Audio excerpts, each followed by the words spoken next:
જય શ્રી કૃષ્ણ મિત્રો, નિત્ય સત્સંગમાં આપ સૌનું સ્વાગત છે. મિત્ર, શ્રાવણ માસ શરૂ થઈ ગયો છે અને તેમાં આવતા વ્રત અને તહેવારો પણ શરૂ થઈ ગયા છે. શ્રાવણ માસ એટલે ભક્તિનો માસ. શ્રાવણ માસ એટલે ભોળાનાથને પ્રસન્ન કરવાનો માસ અને તેમની કૃપા મેળવવાનો માસ. શ્રાવણ માસમાં શિવ અને પાર્વતીજીની પૂજાનું ખાસ મહત્વ છે અને તેમના વ્રત અને તપનો પણ ઘણો મહિમા છે. તેમાંનું જ એક વ્રત છે ફૂલકાચડી વ્રત. આજે આપણે ફૂલકાચડી વ્રતની વિધિ, કથા તથા મહાત્મય સાંભળીશું. જો આ વિડીયો તમને પસંદ પડે તો લાઈક અને શેર કરી ચેનલને સબસ્ક્રાઇબ જરૂરથી કરજો. ગોર મારે ગોરમાં પંથ દેજો કહ્યા ગરો. દરેક ગોડ ભરી કન્યાઓની ઈચ્છા હોય છે કે તેનો મનનો માણેગર તેને ખૂબ જ પ્રેમ કરે. સપનાનો રાજકુમાર ઘોડલે ચડી આવી તેના તમામ અરમાનો પૂરા કરે. આજ સપનાઓને સાકાર કરવા કન્યાઓ નાનપણથી જ ભોળાનાથને ભજે છે અને તેમને પ્રાર્થના કરે છે કે મનનો માણેગર એવો આપજો જે મારા દરેક સપનાઓ સાકાર કરે. માતા પાર્વતીએ ભોળાનાથને પામવા ઘણા આકરા વ્રત અને તપ કર્યા હતા. કહેવાય છે કે ભોળાનાથને પામવા માતા પાર્વતીએ જે વ્રત કર્યા તેમાંથી કોઈ પણ એક વ્રત પણ કરી લઈએ તો માતા પાર્વતી યોગ્ય વર આપે છે. શ્રાવણ માસે ભોળાનાથની આરાધનાનો માસ છે. આ માસની ત્રીજના દિવસે ફૂલકાચડી વ્રત કરવામાં આવે છે. શ્રાવણ સુદ ત્રીજના દિવસે આ વ્રત ખાસ કરીને કુંવારી કન્યાઓ તથા નાની બાળાઓ કરે છે.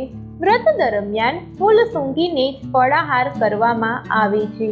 સારો વર મેળવવા માટે યુવતીઓ આ વ્રત કરે છે.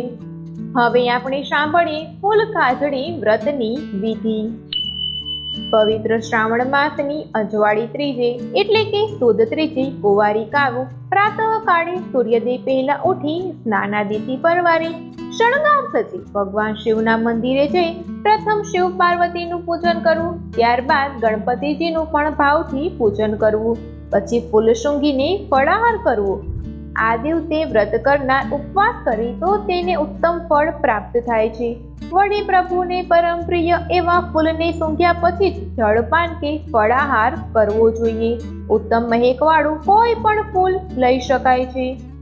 સાંજે સૂર્યાસ્ત પછી તરત જ જગત માતા ગાયની પૂજા કરવી. રાત્રે જાગરણ કરવું, ઈષ્ટદેવની સ્તુતિ કરવી.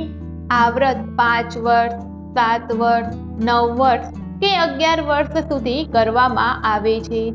ત્યારબાદ તેનું ઉજવણું કરવામાં આવે છે. ઉજવણામાં કુંવારિકાઓને ગોવણી કરવામાં આવે છે. તેમને ફળાહાર કરાવીને સૌભાગ્યની વસ્તુઓ આપવામાં આવે છે. આ રીતે ઉજવણું કરવાથી વ્રતનું સંપૂર્ણ ફળ પ્રાપ્ત થાય છે. દેવો પુરાણો કહે છે કે પૂર્ણ શ્રદ્ધા અને ભક્તિભાવથી આ વ્રત કરનારના સમગ્ર જીવન તથા સંસારમાં સુખની સુગંધ મહેકે છે. ભોળાનાથના વ્રતની કૃપાથી વ્રત કરનારના સર્વ મનોરથ સિદ્ધ થાય છે. તો મિત્રો, આ હતું ફૂલકાચડી વ્રતની વિધિ, કથા તથા મહાત્મય. ફૂલકાચડી વ્રત કુંવારિકાઓ યોગ્ય વર મેળવવા માટે કરે છે અને શિવ પાર્વતીની ભાવપૂર્વક પૂજા અને અર્ચના કરે છે. આ વ્રતથી પ્રસન્ન થઈને ભોળાનાથ તેમના સર્વ મનોરથો પૂરા કરે છે. જો આ માહિતી તમને પસંદ પડી હોય તો વિડીયોને લાઈક અને શેર કરી ચેનલને સબસ્ક્રાઇબ જરૂરથી કરજો. જય શ્રી કૃષ્ણ.